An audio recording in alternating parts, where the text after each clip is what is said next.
नमस्कार मित्रांनो, स्वागत आहे तुमचं हिरा अकॅडमी या चॅनलवर। आजच्या या व्हिडिओमध्ये आपण टी परीक्षेसाठी बाल मानसशास्त्र व अध्यापनशास्त्र विषयातील 30 अतिमहत्त्वाचे प्रश्न व उत्तरे पाहणार आहोत। हे प्रश्न मागील परीक्षेमध्ये वारंवार विचारले गेले आहेत आणि आगामी टी 2026 शिक्षक भरती तसेच इतर स्पर्धा परीक्षेसाठी खूप उपयुक्त ठरणार आहेत। म्हणून व्हिडिओ शेवटपर्यंत नक्की पहा, प्रत्येक प्रश्नाचं उत्तर स्वतः द्या आणि तुमचा स्कोर कमेंटमध्ये नक्की सांगा। आणि चॅनलवर नवीन असाल तर नक्की चॅनलला सबस्क्राईब आणि व्हिडिओला लाईक तसेच हा व्हिडिओ तुमच्या मित्रांना शेअर करायला विसरू नका। आणि मित्रांनो, परीक्षेला खूप थोडे दिवस राहिलेले आहेत। चला तर मग वेळ न वाया घालवता सुरुवात करूया आजच्या बाल मानसशास्त्र व अध्यापनशास्त्र या विषयावरील महत्त्वाच्या प्रश्नापासून। पहिला प्रश्न आहे, मानवी वर्तनाचे डॅश डॅश शास्त्र अशी व्याख्या यांनी केली। तर कुणी केली बघा? करेक्ट उत्तर आहे option number 1 Watson. Option number 1 Watson यांनी केली। त्याचबरोबर बघा, मानसशास्त्राच्या आणखी काही शास्त्रज्ञांनी व्याख्या केलेल्या बघा। पहिली आहे अरिस्टॉटल यांनी कोणती केली? आत्मसंबंधी चर्चा करणे शास्त्र हे मानसशास्त्र आहे। त्यानंतर 2 नंबरचा आहे मॅकजुगल यांनी कोणती केली मानसशास्त्राची व्याख्या? तर मनाचा अभ्यास करणे शास्त्र हे मानसशास्त्र। त्यानंतर मॅकडुगल यांनी आणखी एक मानसशास्त्राची व्याख्या केली बघा। मानसशास्त्र हे मानवी मनाने अनुभव मिश्रित व वर्णनात्मक शास्त्र होय। त्यानंतर 4 नंबरचे आहे फ्राइड यांनी मानसशास्त्राची व्याख्या काय केली बघा? मानसशास्त्र हे बोधात्मक व अबोधात्मक जाणीवांचा अभ्यास करणे शास्त्र होय। त्याचबरोबर 5 नंबरचा आहे बघा, वॉटसन यांनी काय केली, कोणती व्याख्या केली मानसशास्त्राची? तर मानवी वर्तनाचे शास्त्र म्हणजेच काय तर मानसशास्त्र होय। त्यानंतर बघा 6 नंबरचे मन यांनी मानसशास्त्राची व्याख्या, मानसशास्त्र हे अनुभव व वर्तनाचे शास्त्र आहे। 7 नंबरचं बघा, मॉर्गन किंग आणि रॉबिन्स यांनी कोणती मानसशास्त्राची व्याख्या केली? तर मानव आणि मानवतेवर प्राण्यांच्या वर्तनाचे शास्त्र म्हणजेच काय तर मानसशास्त्र होय। त्यानंतर 8 नंबरचं बघा, वुडवर्थ व मार्क्विस यांनी मानसशास्त्राची व्याख्या केली, व्यक्तीच्या क्रियांच्या त्यांच्या वातावरणाच्या संबंधात वैज्ञानिक अभ्यास म्हणजेच काय तर मानसशास्त्र होय। आणि 9 नंबरला बघा, क्रो व क्रो या मानसशास्त्राने मानसशास्त्राची व्याख्या काय केली? मानसशास्त्र म्हणजे मानवी व्यवहार व मानवी संबंधाचे अध्ययन होय। तर अशा प्रकारे आपण जवळपास जेवढे शास्त्रज्ञांनी मानसशास्त्राची व्याख्या केली ते सर्व आपण इथं या ठिकाणी घेतलेले आहे। 2 नंबरचा प्रश्न बघा, एखाद्या मोठ्या समूहाचे वर्तन काही प्रसंगात कसे घडेल यांचे अंदाजासाठी डॅश डॅश पद्धती अत्यंत उपयुक्त असते। तर करेक्ट उत्तर आहे ऑप्शन नंबर या ठिकाणी 2 असायला पाहिजे। ऑप्शन नंबर 2 सर्वेक्षण। ऑप्शन नंबर 2 सर्वेक्षण हे करेक्ट उत्तर आहे 2 नंबरच्या प्रश्नाचं। 3 नंबरचा प्रश्न बघा, कातड्याच्या निर्जीव पट्ट्यांना अंधारात साप समजून आपण घाबरतो हे उदाहरण आहे। तर कशाचे आहे हे उदाहरण? तर करेक्ट उत्तर आहे ऑप्शन नंबर 3 इंद्रिय भ्रमण। 4 नंबरचा प्रश्न, सामाजिक निरीक्षणात्मक अध्ययन उपपत्ती डॅश डॅश यांनी मांडली। तर करेक्ट उत्तर आहे option number 4 Albert Bandura. Albert Bandura option number 4। 5 नंबरचा प्रश्न, साधक अभिसंधान पद्धतीचा उद्गाता डॅश डॅश होय। तर याचं करेक्ट उत्तर आहे option number 2 BF Skinner. BF Skinner. मित्रांनो, रिपीटेड सारखे प्रश्न पडणारे आहेत, त्यामुळे बघा प्रश्न खूप महत्त्वाचे आहेत। व्हिडिओ शेवटपर्यंत पहा। चॅनलवर नवीन असाल तर नक्कीच चॅनलला सबस्क्राईब आणि व्हिडिओला लाईक करायला विसरू नका। 6 नंबरचा प्रश्न, कवी, लेखक, कलाकार, चित्रपट यातील कल्पना प्रकाराच्या असतात। ह्या कल्पना कोणत्या प्रकारच्या असतात? तर करेक्ट उत्तर आहे ऑप्शन नंबर 2 सृजनात्मक। सृजनात्मक ह्या प्रकाराच्या ह्या काय असतात? तर कल्पना असतात। 7 नंबरचा प्रश्न बघा, अध्ययन विषयक क्षेत्रीय उपपत्ती या डॅश डॅश या मानसशास्त्राने मांडली। तर कोणत्या मानसशास्त्राने मांडली? तर करेक्ट उत्तर आहे मित्रांनो option number 1 Kurt Lewin. Kurt Lewin यांनी तर क्षेत्रीय उपपत्ती मांडली। 8 नंबरचा प्रश्न, अध्ययन संक्रमणाची सामान्यीकरण उपपत्ती डॅश डॅश यांनी मांडली. तर करेक्ट उत्तर आहे ऑप्शन नंबर 1 जड. जड यांनी सामान्यीकरण उपपत्ती ही मांडली. 9 नंबरचा प्रश्न बघा, व्यक्ती व तिच्या भोवतालचे वातावरण यांच्यातील अंतर्क्रियेतून प्राप्त झालेले मर्मदृष्टीद्वारे समस्या सोडविल्या जातात असे डॅश डॅश यांचे मत आहे. तर करेक्ट उत्तर आहे मित्रांनो ऑप्शन नंबर 4 कोहलर यांचे हे मत आहे. Option number 4. 10 नंबरचा प्रश्न, कोणतीही गोष्ट जाणून घेण्यासाठी मनाने केलेली धडपड डॅश डॅश होय. तर काय आहे मनाने केलेली धडपड? तर करेक्ट उत्तर आहे ऑप्शन नंबर 3 अवधान. ऑप्शन नंबर 3 अवधान. या ठिकाणी बघा अवधानाची व्याख्या, डिक्शनरी यांनी अवधानाची व्याख्या केली बघा, कोणतीही गोष्ट जाणून घेण्यासाठी मनाने केलेली धडपड म्हणजेच काय तर अवधान होय, जे आत्ता आपण बघितलेलं आहे. त्यानंतर विस्मरणाची व्याख्या बघा, ग्रहण केलेल्या अनुभवाचे स्मरण न होणे म्हणजेच काय तर विस्मरण होय. त्यानंतर बघा स्मरण, स्काउट गतानुभवाचे पुनर्जीवन म्हणजेच काय तर स्मरण होय. त्यानंतर बघा रॉस यांनी अनुभवाची व्याख्या काय केली, स्मृती म्हणजेच नवा अनुभव होय. तर स्मृती म्हणजेच नवा अनुभव होय. त्यानंतर कल्पनांची काय केली बघा, वास्तवातील प्रतिमाची जुळवाजुळव करून नवीन रचना तयार करणे म्हणजेच काय तर कल्पना होय. कल्पनाची व्याख्या. अशा प्रकारे आपण ज्या व्याख्या पाहिल्या ह्या रिपीटेड आणि इम्पॉर्टंट व्याख्या आहेत मित्रांनो. ह्या जरूर आणि नक्कीच परीक्षेला पाहायला तुम्हाला मिळतील. 11 नंबरचा प्रश्न बघा, प्रतिक्रियामधील जोश किंवा आवेश वाढविणारी स्थिती म्हणजेच प्रेरणा डॅश डॅश असे म्हणतात. म्हणजे कुणी म्हटली हे?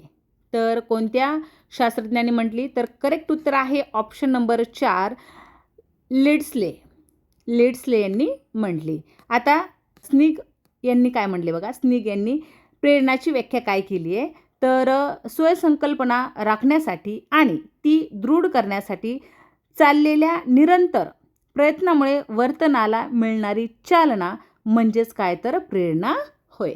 ही कोण म्हणलेलं आहे? तर हे स्निग हे म्हणले आहेत.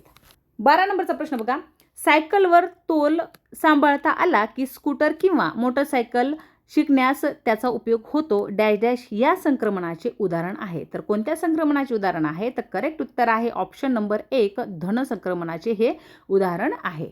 आता धन संक्रमण म्हणजे काय बघा, एका परिस्थितीतील केलेल्या अध्ययनाचा दुसऱ्या परिस्थितीत करावयाच्या अध्ययनावर अनुकूल परिणाम होत असेल तर अशा अध्ययन संक्रमणास काय म्हणतात? तर धन संक्रमण असे म्हणतात.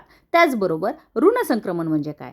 तर एका परिस्थितीतील केलेल्या अध्ययनाचा दुसऱ्या परिस्थितीतील करावयाच्या अध्ययनावर विपरीत परिणाम होत असेल तर अशा अध्ययनास संक्रमणाची ऋण संक्रमण असे म्हणतात.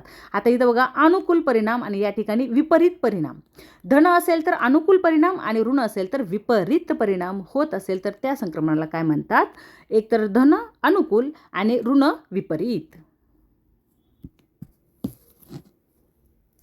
यानंतर बघा शून्य संक्रमण. आता शून्य संक्रमण म्हणजे काय बघा, दोन्ही परिस्थिती अगदी भिन्न असतील तर एका परिस्थितीतील केलेल्या अध्ययनाचा दुसऱ्या परिस्थितीतील करावयाच्या अध्ययनावर अनुकूल अथवा प्रतिकूल कोणताच परिणाम होत नाही तर अशा अध्ययन संक्रमणास शून्य संक्रमण असे म्हणतात. कुठलंच होत नाही, मग ते प्रतिकूलही होत नाही अनुकूलही होत नाही, त्यांना काय म्हणतात? तर शून्य संक्रमण असे म्हणतात.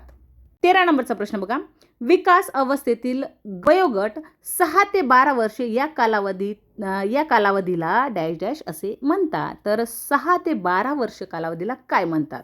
तर करेक्ट उत्तर आहे ऑप्शन नंबर 2 किशोर अवस्था असे म्हणतात. किशोर अवस्था. या ठिकाणी बघा बालकाच्या विकासातील विविध टप्पे आपण या ठिकाणी पाहूया. आता पहिला टप्पा जर आपण बघितला जन्मपूर्वी अवस्था, तर जन्मापूर्वीची जी अवस्था आहे तर 250 ते 300 दिवस पूर्ण जन्मापूर्वीची अवस्था. त्यानंतर जनन अवस्था 0 ते 2 आठवडे, गर्भ अवस्था 2 ते 10 आठवडे गर्भ अवस्था. त्यानंतर भ्रूणावस्था 10 ते जन्मापर्यंतची.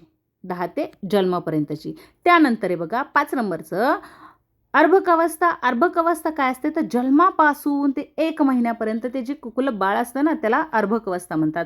मित्रांनो, याचा स्क्रीनशॉट नक्की काढून घ्या, तुमच्या खूप उपयोगाचा आहे आणि यामधील प्रश्न पडणार म्हणजे पडणार, IMP प्रश्न आहेत बघा, हे पॉईंट्स आहेत.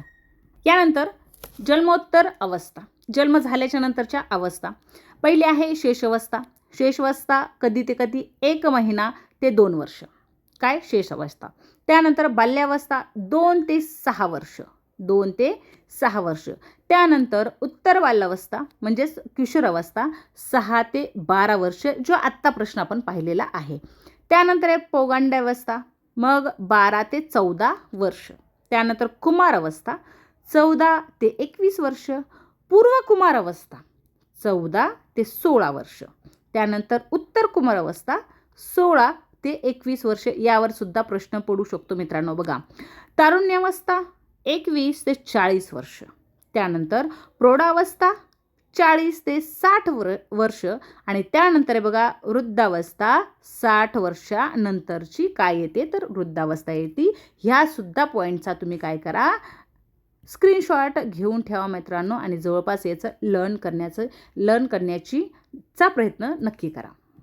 14 नंबरचा प्रश्न बघा, स्मृती म्हणजे नवा अनुभव असे डॅश डॅश यांनी म्हटले. तर कोणी म्हटले? करेक्ट उत्तर आहे ऑप्शन नंबर 2, रॉस यांनी म्हटलेलं आहे. स्मृती म्हणजे नवा अनुभव होय. 15 नंबरचा प्रश्न, चित्रकार चित्र रंगवण्यात इतका रंगून जातो की त्याला स्थळाकाळाचे भान राहत नाही, हे डॅश डॅश अवधानाचे उदाहरण आहे. तर याचे करेक्ट उत्तर आहे ऑप्शन नंबर 1, अभ्यस्त.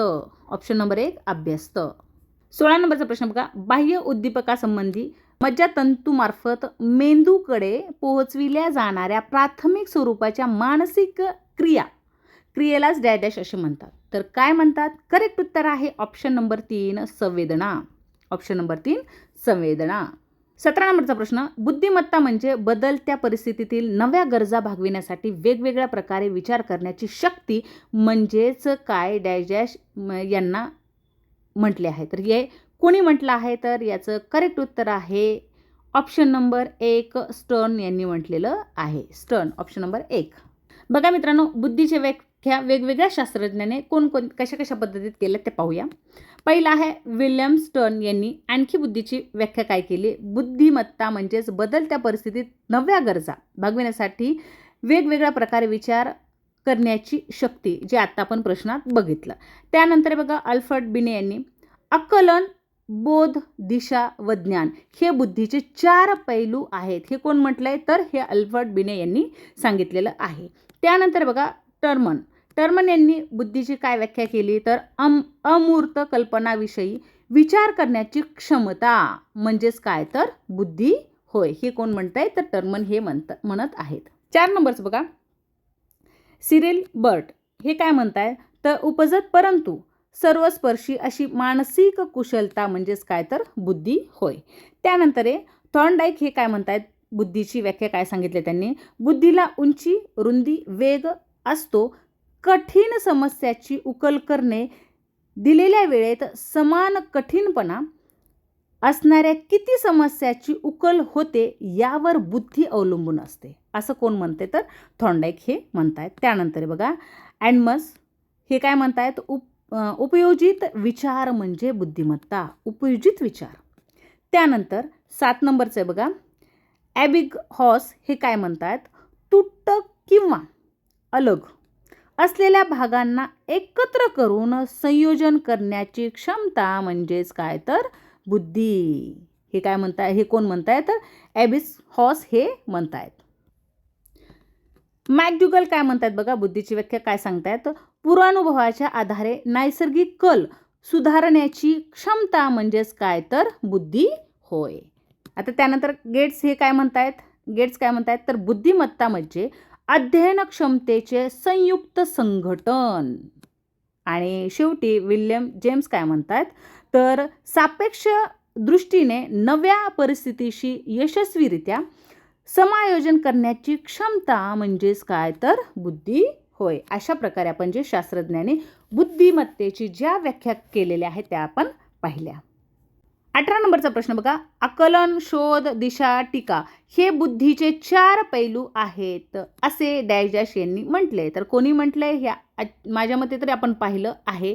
तर याचं करेक्ट उत्तर आहे ऑप्शन नंबर 4 अल्फ्रेड बिने. अल्फ्रेड बिने यांनी सांगितलेलं आहे. मित्रांनो, मी प्रश्नाचं उत्तर द्यायच्या अगोदर तुमचं उत्तर येऊ द्या आणि तुमचा स्कोअर नक्कीच मला कमेंट बॉक्समध्ये सांगा. आणि व्हिडिओ आवडतोय, हेल्पफुल वाटतोय तर नक्कीच व्हिडिओला लाईक आणि चॅनलवर नवीन असाल तर चॅनलला सबस्क्राईब केल्याशिवाय जाऊ नका मित्रांनो. नक्कीच आणि तुमच्या मित्रांनाही हा व्हिडिओ शेअर करायला विसरू नका. 19 नंबरचा प्रश्न बघा, शैक्षणिक बुद्धिमत्तेला भावनिक बुद्धिमत्तेचे सहाय्य असले पाहिजे असा विचार कोणी मांडला? तर असा विचार कोणी मांडला? करेक्ट उत्तर आहे option number 4 Daniel Goleman. Daniel Goleman यांनी हा विचार मांडला. 20 नंबरचा प्रश्न बघा, साध्य गाठण्यास प्रवृत्त करणाऱ्या विशिष्ट दिशेने वाटचाल करावयास लागणाऱ्या वर्तनमानासाठी उत्साह टिकून धरणाऱ्या शक्तीचे मिश्रण म्हणजेच डॅश डॅश होय. तर याचं करेक्ट उत्तर आहे मित्रांनो ऑप्शन नंबर 3 प्रेरणा. प्रेरणा ऑप्शन नंबर 3. 21 नंबरचा प्रश्न बघा, अध्ययन हे अध्ययनांगी होण्यासाठी काय आवश्यक आहे? तर याचं करेक्ट उत्तर आहे ऑप्शन नंबर 1 प्रवर्तन. प्रवर्तन आवश्यक आहे ऑप्शन नंबर 1. 22 नंबरचा प्रश्न बघा, इसवी सन 1921 साली दक्षिणामूर्ती येथे बालमंदिर नावाची शिशुशाळा डॅश डॅश यांनी चालू केली. तर याचं करेक्ट उत्तर आहे ऑप्शन नंबर 4 गिजूबाई बधेका. 23 नंबरचा प्रश्न बघा, अध्ययनाच्या प्रतिमाचे जनक डॅश डॅश हे आहे. तर करेक्ट उत्तर आहे ऑप्शन नंबर 3 मार्शा विल व ब्रूस जॉईस. हे करेक्ट उत्तर आहे ऑप्शन नंबर 3. 24 नंबरचा प्रश्न, सजीवाची लक्षणे हा पाठ शिकवताना शिक्षकांनी सुरुवातीला विद्यार्थ्याकडून सभोवताली असणाऱ्या सजीवांची माहिती काढून घेतली. येथे शिक्षकांनी अध्ययनाचे कोणते सूत्र वापरले? तर या ठिकाणी करेक्ट उत्तर आहे ऑप्शन नंबर 3 ज्ञाताकडून अज्ञाताकडे. ज्ञाताकडून अज्ञाताकडे म्हणजे त्यांना काय काय माहिती ते आणखी आधी जाणून घेतलं आणि त्यानंतर मग त्यांना काय माहीत नाही आहे ते त्यांना सांगितल्या गेलं, म्हणजे ज्ञाताकडून अज्ञाताकडे हे सूत्र वापरलं. 25 नंबरचा प्रश्न, यशस्वी अध्ययन म्हणजे काय? बघा, यशस्वी अध्ययन म्हणजे काय? तर याचं करेक्ट उत्तर आहे ऑप्शन नंबर 3 परिणामकारक अध्ययन. म्हणजेच काय, तर यशस्वीरित्या अध्ययन केलं असं आपण म्हणू शकतो. म्हणजे 100% निकाल लागला म्हणजेच आपण अध्ययन हे यशस्वीरित्या झाले असं म्हणू शकत नाही. तर करेक्ट उत्तर आहे ऑप्शन नंबर 3. 26 नंबरचा प्रश्न बघा, क्रियात्मक क्षेत्रातील विकासाच्या टप्प्याचा योग्य क्रम कोणता? तर करेक्ट उत्तर आहे ऑप्शन नंबर 4 अनुकरण, क्रियाकौशल्य, अचूकता, संधिकरण आणि स्वाभाविकीकरण. तर करेक्ट उत्तर आहे ऑप्शन नंबर 4. 27 नंबरचा प्रश्न बघा, खाली काही वर्तनाबद्दल दिले आहे तर त्यापैकी बोधात्मक वर्तन बदल कोणता आहे ते ओळखायचे आपल्याला. बोधात्मक वर्तन बदल.